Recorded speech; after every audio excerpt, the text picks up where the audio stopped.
I'm not going anywhere. If you want to criticize my 16 years of service, please bring it on.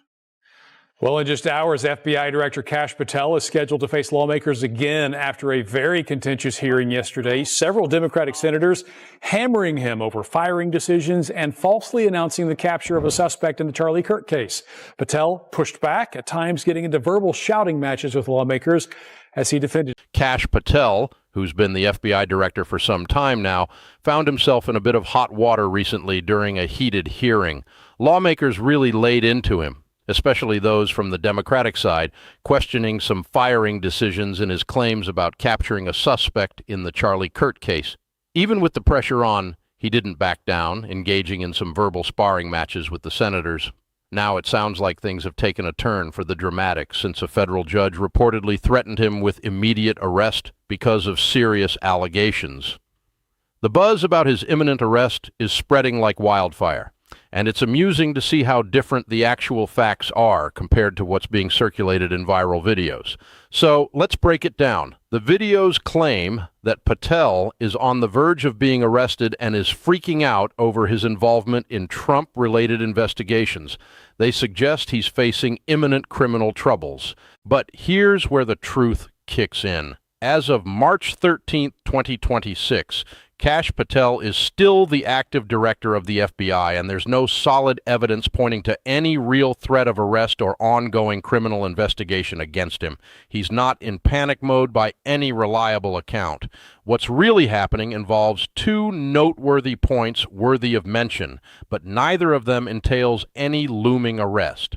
First, a group called the Campaign Legal Center, which focuses on ethics, filed a complaint earlier in March alleging Patel needs to reimburse the government for over 10 flights they consider personal.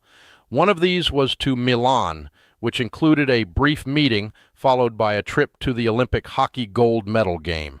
Just to clarify, this complaint is more about an investigation into ethics rather than anything criminal. It's an inquiry concerning reimbursement, not a criminal charge or any prosecution from the Department of Justice. So it's not a situation of police sirens and handcuffs, just a standard ethics review about travel expenditures, which happens regularly in government affairs. Last week, 12 specialists who focused on Iran were let go, which stirred up quite a bit of discussion and raised serious concerns about what this might mean for the U.S. operations amid ongoing military conflict. It's not just a rumor. These firings are impactful events that could have real consequences for U.S. intelligence during tensions with Iran. Interestingly, no formal charges have been brought against anyone related to these firings, nor is there an active criminal investigation, but the implications are significant. And then there's the talk about an imminent arrest. It's been making the rounds, but let's be real, that chatter isn't based on solid reporting. It's more like a flashy headline meant to grab attention, particularly tied to Kash Patel's name in the current political climate surrounding accountability for the Trump administration. South Carolina. Thank you, Mr. Chairman. Director Patel, I think you're witnessing some auditions, clickbait auditions for the Academy Award for my Democratic colleagues. We'll see how they fare as they're on MSNBC later on today. But do you care, before I launch into my line of questioning, to respond to Ms. Crockett from Texas on that very elaborate and theatric display? Here's what I've learned in my government service.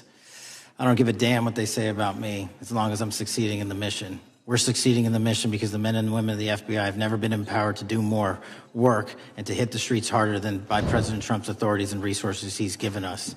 And so all I care about is that we are capturing more child predators than ever before, taking more drugs off the streets than ever before, that we are capturing murderers at a significantly historic rate, and we're delivering this country the lowest murder rate in recorded history. That are facts that you cannot dispute. But you can come at me all you want. I don't care. Thank you, Director, for that. And we appreciate your service. We appreciate the results speak for themselves, I think, pretty plainly, and your commitment not only to results, but to their mission was going strong. And that's what truly mattered to him. Let's break down the real story about Kash Patel, because there's a lot more going on than just the buzz about his potential arrest. First off, the most recent verified headline about Patel came on March 10, 2026, when the FBI proudly announced the capture of Samuel Ramirez Jr., one of their top 10 most wanted fugitives in Culiacan, Mexico, just an hour after he appeared on their list. That's a solid law enforcement win Patel publicly shared, showing the FBI is still very much in action, even amidst the talk surrounding the CLC complaint. Now, it's key to understand that Patel isn't hiding away or panicking at all. Instead, he's been out there announcing high-profile arrests and showcasing operational successes at a time when an inspector general complaint about travel reimbursements is just going through the usual ethics review. This is the real current situation for him, grounded in documented facts. Unfortunately, the narrative about his supposed arrest doesn't reflect any of this reality. It's more of a made-up tale designed to draw in people by suggesting drama, panic, and potential consequences, none of which reliable sources are actually reporting. The Campaign Legal Center, a watchdog group that tends to lean left, filed a complaint on March 4th claiming that Patel misused government aircraft for personal trips on over 10 occasions. The most talked about example is a flight to Milan taken on a government plane. So, rather than getting sidetracked by the sensationalized drama of an arrest, it's better to focus on the actual documented developments that are in play here. So there's this situation brewing around a guy named Patel, who apparently took a quick 20-minute briefing before heading off to enjoy a gold medal hockey game at the Olympics. The argument being made by the Citizens for Responsibility and Ethics is pretty straightforward. They say that a brief meeting doesn't justify him funding that trip with government money.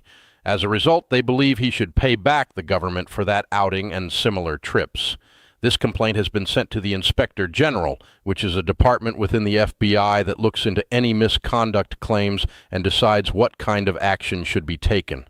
As of March 13th, the Department of Justice hasn't shared any public response to this complaint.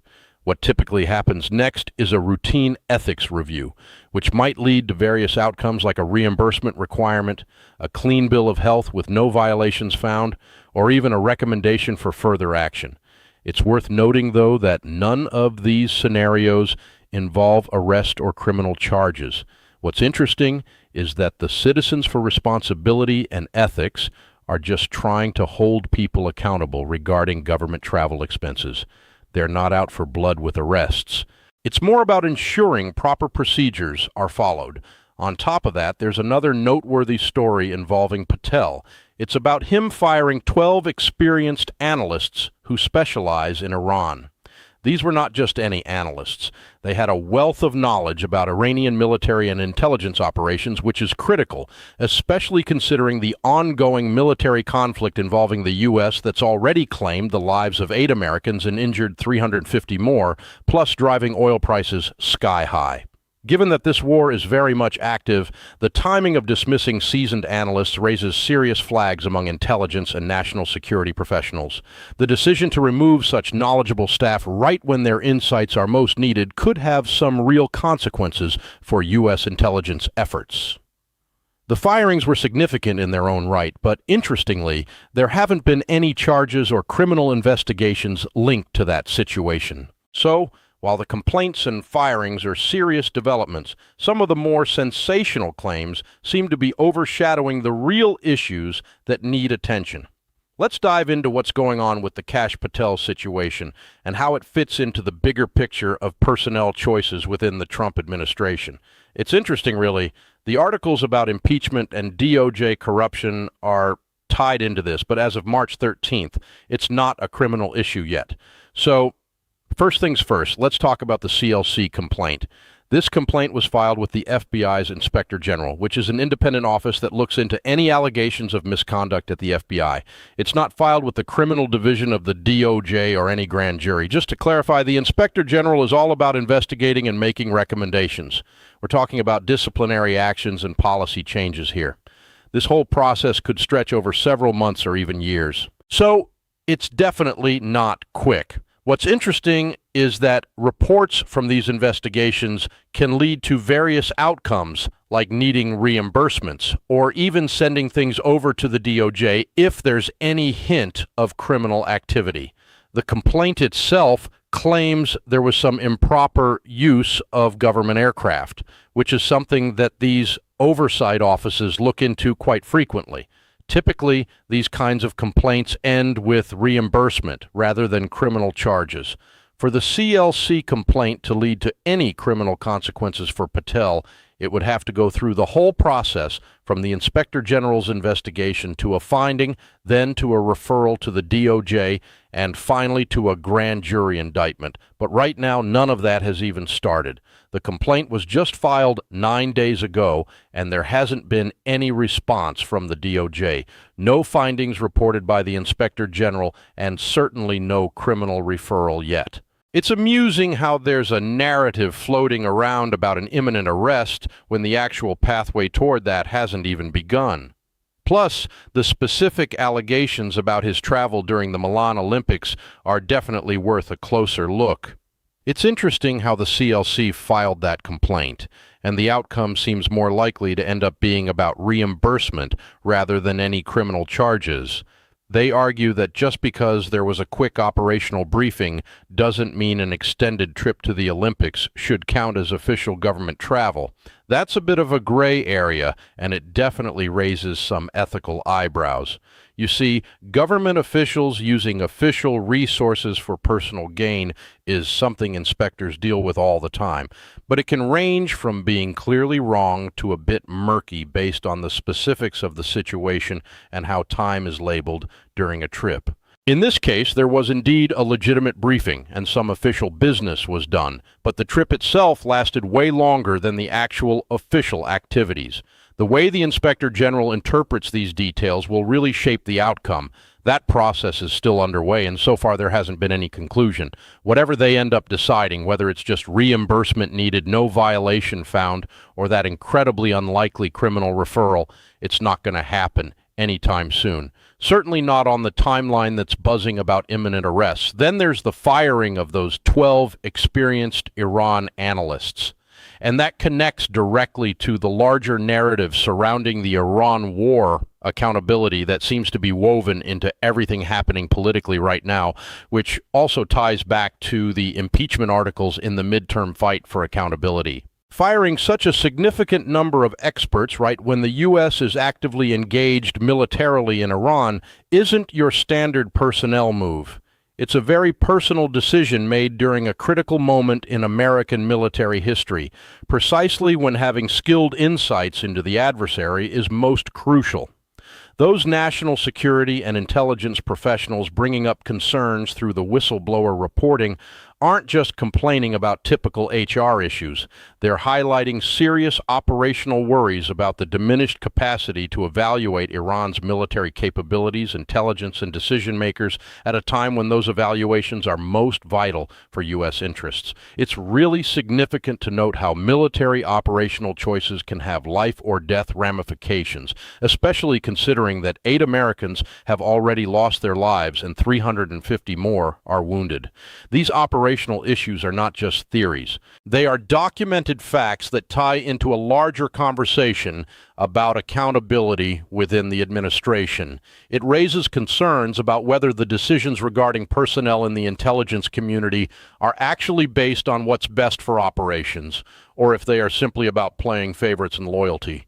This brings to mind the problems highlighted by the impeachment articles concerning the Department of Justice, particularly around how certain files related to a high-profile case were managed and the questionable hiring practices within the DOJ. This pattern where loyalty takes precedence over operational effectiveness can particularly be seen with the firings of specialists focused on Iran, which happened during an intense conflict. This situation really underscores how detrimental a lack of analytical ability can be, as it can lead to more casualties. On a separate note, the Campaign Legal Center, which is a nonprofit dedicated to election law, campaign finance, and government ethics, is often misunderstood. Sometimes people act like their complaints come from some legal authority that can prosecute. But the truth is they can't make arrests or indict anyone. They simply file complaints. Their job is to push for accountability and litigate election law cases, but they rely on the power of oversight bodies that actually have the authority to investigate. When the Campaign Legal Center files a complaint with the FBI Inspector General, it's important to know that while the Inspector General can look into it and make recommendations, they don't have the power to prosecute either. The complaint would need to go through several steps before even being considered for criminal prosecution, including passing through the Inspector General, the Department of Justice, and then to a grand jury. As of March 13th, the Campaign Legal Center is just doing what advocacy organizations do best. They're filing complaints through the right channels and patiently waiting for the system to do its job. It's a legitimate process worth watching, even if it's not leading to any immediate arrests. Understanding the political backdrop helps clarify why some stories like that of Patel might be misleading about the notion of a fake arrest. So when we look at the case of Kash Patel, there's quite a bit going on that deserves our attention. First off, he was appointed as the FBI director amid a pretty charged political landscape where many critics were primarily concerned about his loyalty to Trump. While supporters saw that loyalty as a key strength, his handling of the FBI during the Iran war, especially with the firings of Iran specialists, is under scrutiny. People are keenly watching to see if the FBI's ability to analyze and investigate is being overshadowed by political favoritism. Then there's the whole issue surrounding the Department of Justice, which plays a crucial role in impeachment discussions. The DOJ's prosecutorial actions are facing mounting pressure from various angles. And it's noteworthy to mention that around 39 to 40% of people approve of the Iran war, while 59% oppose it, not to mention the casualties and high oil prices. Amidst all this, there's also an active perjury investigation and bipartisan subpoenas flying around, adding to the drama. What's really concerning is how the buzz around potential fake arrests tends to overshadow these serious matters. It seems that the promise of a dramatic resolution from such claims creates a sense of disillusionment when nothing actually happens. This isn't just about entertainment. It's harmful to the genuine accountability that needs to be addressed regarding the documented complaints about the DOJ, the Iran specialist firings, and the broader issues of personnel decisions. The narrative here should be focused on real documented accountability, which gets lost when sensationalized news takes center stage. Patel's management style fits into a deeper pattern of documented issues, including how Bondi handled the Epstein files and other troubling legal practices. The question remains, are the FBI's investigative and analytical roles being swayed by political loyalties rather than strict operational needs? This is a significant accountability issue that can and should be explored through proper oversight channels like the CLC complaint. Let's take a closer look at the situation around Kash Patel and the recent buzz about his potential arrest. First off, it's pretty clear that the whole idea of an imminent arrest is completely made up with no solid evidence to back it up. Patel, who is currently the active FBI director, isn't facing any serious threat of arrest or even criminal investigation, according to what's been documented. Just to put things in perspective, he announced the capture of one of the most wanted fugitives, Samuel Ramirez Jr., in Mexico on the 10th of March, just an hour after the latest news hit. Now, there's also the CLC complaint, which is creating some chatter. It's crucial to clarify that this isn't about a criminal investigation or an arrest. Instead, it's an ethics inquiry focused on travel reimbursements. Absolutely nothing has been issued by the Department of Justice in response to this. And the typical outcome here would be a routine ethics review. So when someone tries to sell the idea of an arrest based on this, it's just not true. On the other hand, the CLC complaint is real and significant, having actually been filed on the 4th of March. The Inspector General is the one looking into it, alleging more than 10 improper trips on government planes, including a trip to the Milan Olympics, along with a brief meeting and an extended attendance at a hockey event. The process for this complaint runs through a few steps. Complaint to investigation to findings to recommendations, which is still rolling out. Whatever conclusion comes from this will likely just involve some kind of reimbursement decision rather than pointing towards any criminal charges. So, it's important to stick to the actual IG process and not mix up a complaint with any looming arrest. Lastly, we should consider the firings of specialists focused on Iran, which are a big part of the story and tie directly into the broader narrative of accountability regarding military actions.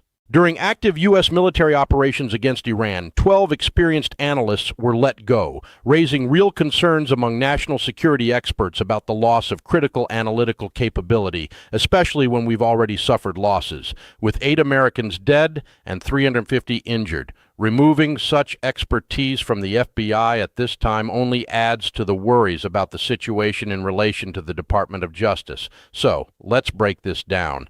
As of March 13th, there's no criminal case regarding the impeachment articles, which instead focuses on documented operational decisions and their possible outcomes in the middle of an active war. The Campaign Legal Center, or CLC, doesn't have the power to prosecute. Their complaint doesn't directly lead to an arrest. It has to go through a whole process involving an inspector general's investigation, a Department of Justice referral, and a grand jury indictment, and none of that has happened yet. This complaint was actually filed only 9 days ago, meaning we're still right at the start of it all.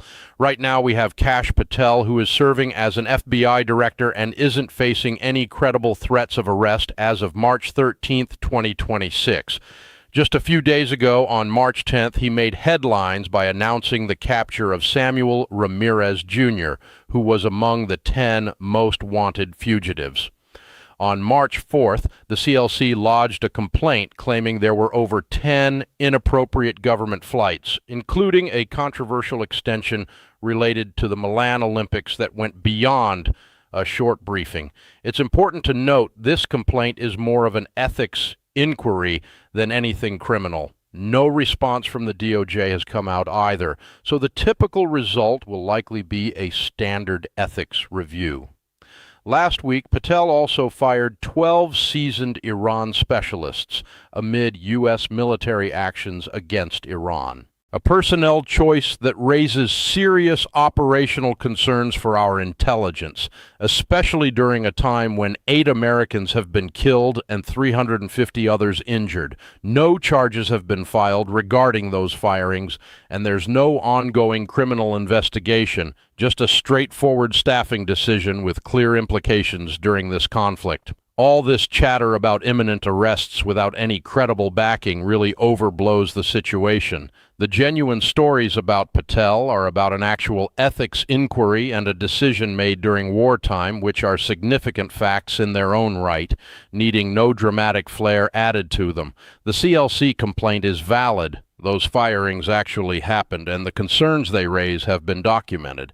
Meanwhile, the full picture of the Department of Justice's accountability narrative, crafted through various investigations and findings, coupled with the warning Trump gave his party back in January, suggests that while the talk about dramatic arrests circulates, it overshadows the reality of genuine accountability that is unfolding. There's a version of events that's gradually coming together, shaped by Inspector General complaints, congressional subpoenas, court findings, election outcomes, and a disappointing drop in approval ratings. This version unfolds at a slower pace. It feels more procedural, and while it might not give instant gratification, it's grounded in reality, which means it actually delivers what we need to see. Well, that wraps it up for today. If you stuck around until the end, I really appreciate it. Make sure to tap that subscribe button, join the newsletter, and keep an eye out because the real fight for accountability is ramping up through solid institutional processes. I'll catch you in the next update.